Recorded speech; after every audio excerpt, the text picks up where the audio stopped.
Boa noite, gente. Tudo bem com vocês? Eu acho que alguns de vocês me conhecem, outros não.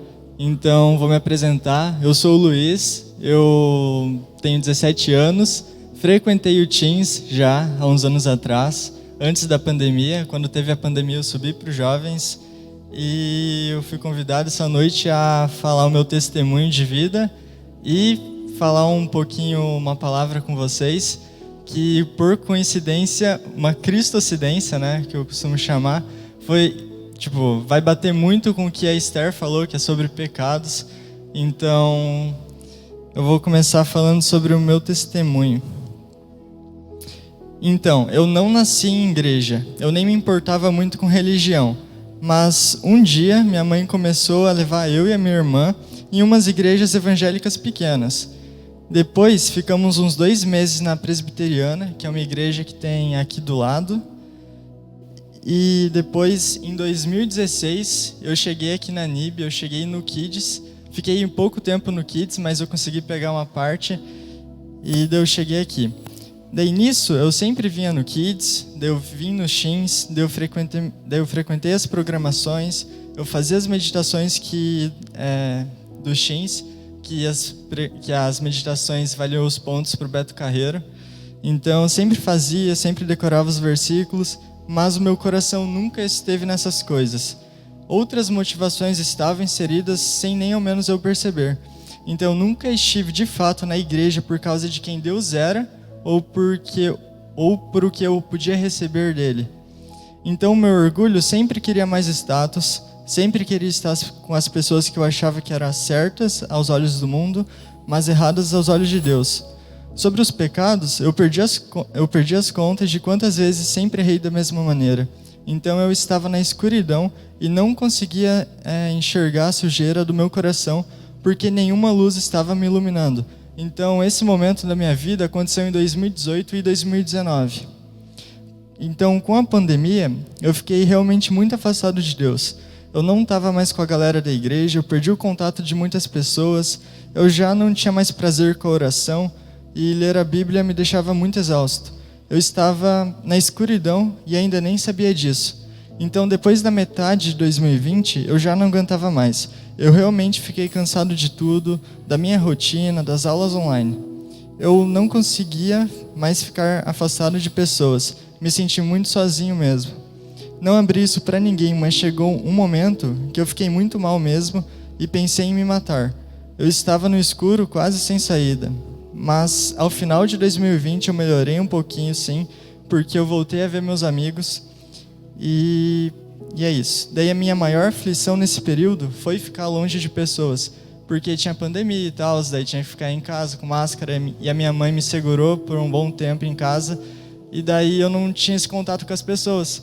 Então eu acabei levando isso muito para fundo e eu acabei ficando muito triste mesmo. Provavelmente eu fiquei com algum estado de depressão, mas como eu não fui num psicólogo, eu não sei, entende?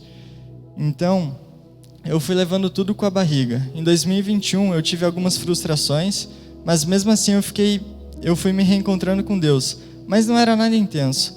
Sempre foi aquele louvor só com emoção e nada de Deus. Orava aqueles 5 minutos antes de dormir só para cumprir tabela.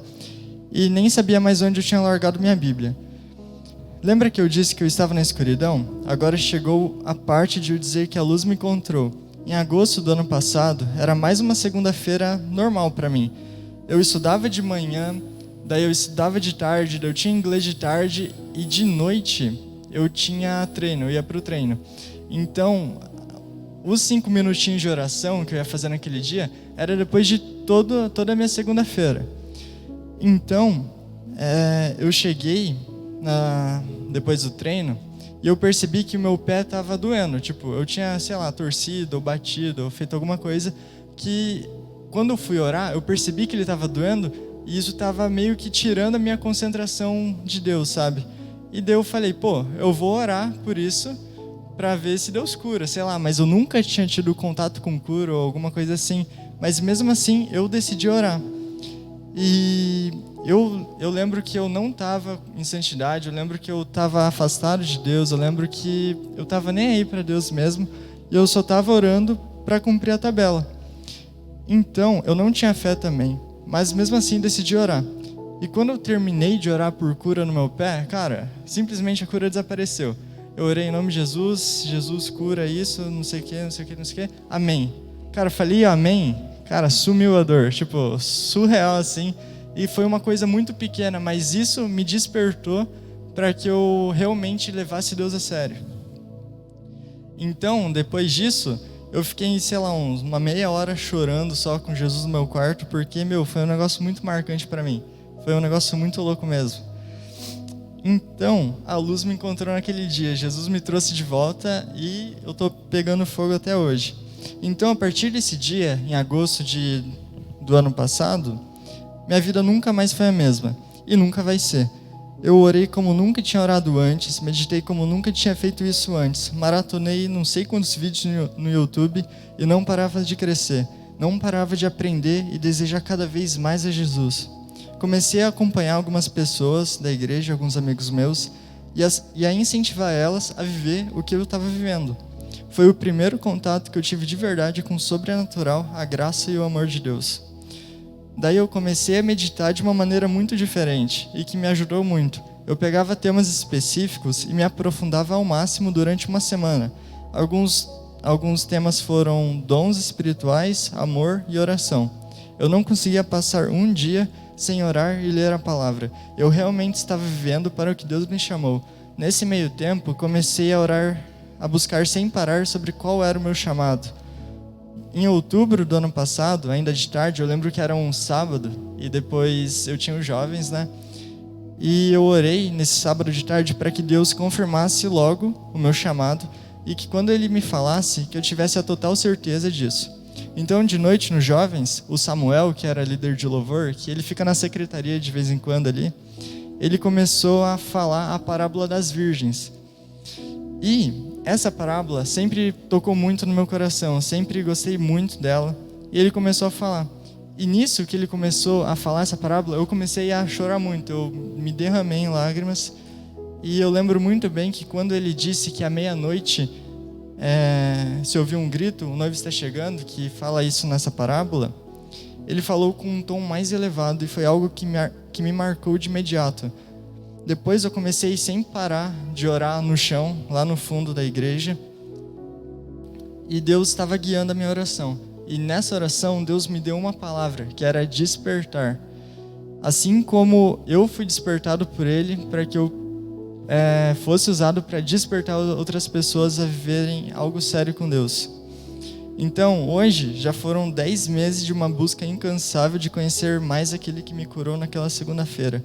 Não só isso, mas eu vi umas coisas muito insanas com Deus. Eu já vi mais de umas 50 pessoas sendo curadas, que elas estavam doentes, com dor, sei lá, de cabeça, nas costas, qualquer dor que vocês imaginaram, e que foram curadas. Tipo, eu orando, as pessoas ao meu redor orando no nome de Jesus, e elas sendo curadas. Então, eu vivo em crise todos os dias da minha vida. Não crises que me afetam negativamente, mas crises que me deixam vivo. Crises onde eu sei que é um lugar muito profundo com Deus e que eu posso experimentar mais. Crises em relação ao pecado, arrependimento, desespero por Jesus, paixão pela Bíblia, parar de ser um cristão chato e ser um cristão louco.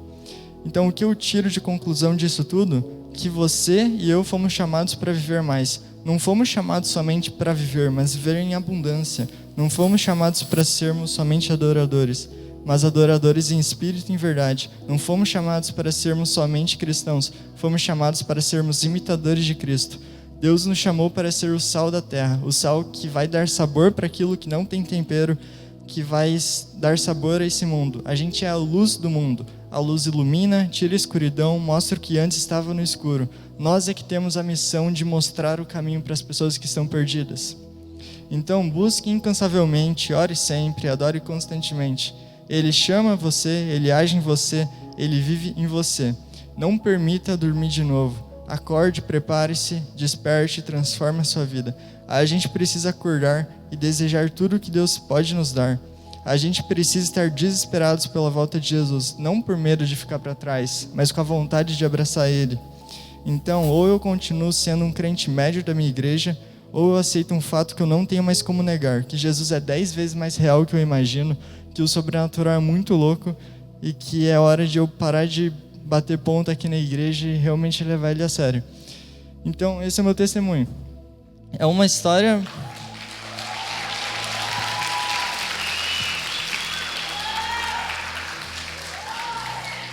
É uma história muito louca, porque aconteceu várias coisas na minha vida e que eu quase pensei em me matar mesmo, mas, em uma noite com Jesus, 5 minutos que eu tava orando, ele me trouxe de volta de uma maneira muito louca.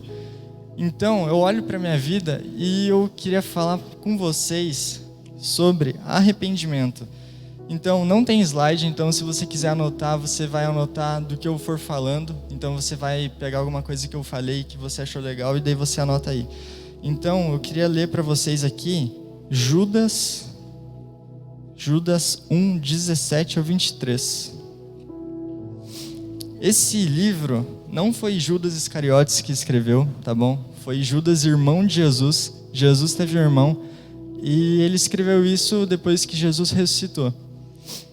Nesse capítulo de Judas 1, 17, ele vai falar o seguinte: mas lembrem-se, caros amigos, que os apóstolos do nosso Senhor Jesus Cristo nos avisaram que isto iria acontecer. Nos últimos dias haverá pessoas que não levarão nada a sério, tratarão tudo com desprezo e criarão uma religião para atender aos próprios caprichos e desejos. São esses os que dividem igrejas, pensando apenas em si mesmos. São egoístas, sem nenhuma evidência do Espírito. Mas vocês, caros amigos, edifiquem-se cuidadosamente nesta fé santíssima, orando no Espírito Santo, permanecendo no centro do amor de Deus, mantendo os braços abertos, aguardando a misericórdia do nosso Senhor Jesus Cristo. Essa é a vida de verdade que permanece para sempre. Tenham paciência com os que vacilam na fé, busquem os que tomam o caminho errado, tenham pena dos pecadores, mas não peguem leve com o pecado. Não se esqueçam de que o pecado produz um mau cheiro insuportável que chega até os céus. A Esther falou sobre os pecados ali que a gente literalmente está relativizando. Tem pecado que a gente considera que não é mais pecado, porque a gente está perdendo o evangelho genuíno. Então, a gente está vivendo em uma geração que os últimos dias começa da ressurreição de Jesus até a grande tribulação. Então, a gente está nos últimos dias. E a gente vive em uma geração que ninguém mais leva Deus a sério. Uma geração que não está nem aí para o que a palavra diz e que está se envolvendo com o mundo, que está realmente se tornando como o mundo é. Que acha que vir aqui na igreja é pura piada, que oração é piada, que louvor é piada, que Jesus está virando piada, porque isso vai acontecer, porque vão ter pessoas que vão ficar zombando dessa fé que a gente carrega, vão ter pessoas que estão nem aí pra gente, que vocês sabem dos seus amigos do colégio, do inglês, do clube, sei lá onde vocês frequentam, que tem essas pessoas e que às vezes elas nem zoam também porque vocês não estão se posicionando ainda. Então elas nem sabem se vocês são cristãos ou se não são, e fica por isso mesmo. Então, a gente está vivendo num mundo que, cara, nada vai melhorar pra gente. Não adianta querer ser aplaudido por um mundo que crucificou o seu Messias. Então, cara, igreja não é zoeira.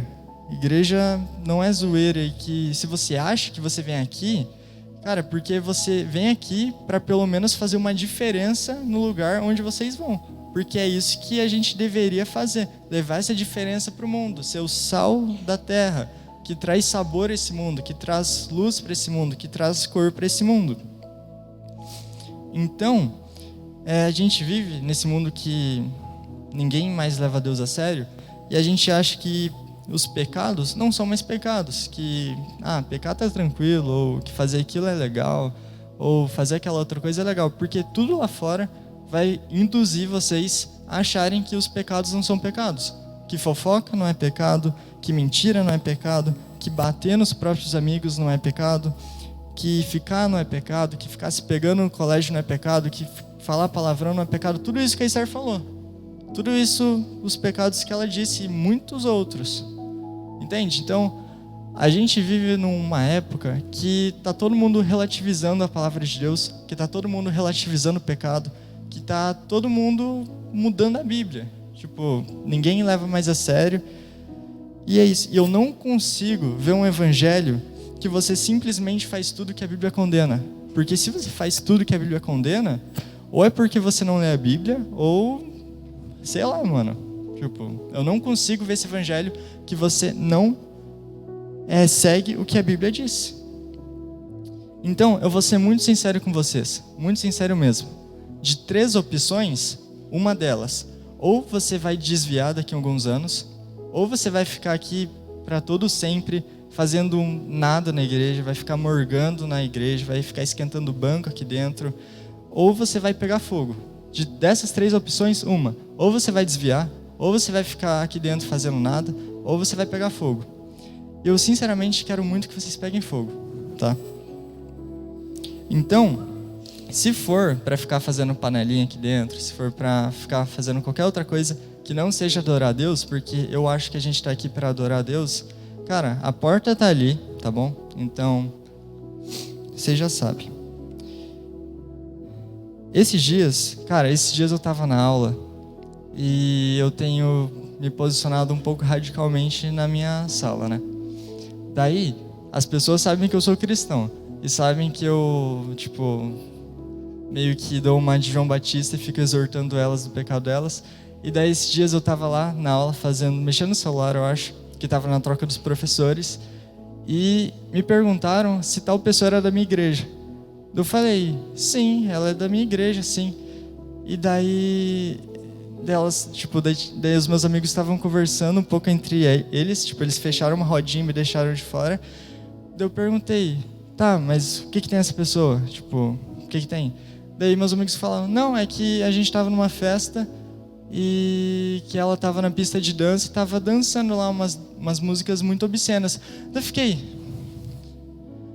cara, se a gente é cristão, a gente pelo menos deve manter o nosso testemunho, porque a gente cristão porque a gente, em teoria, é para imitar Cristo.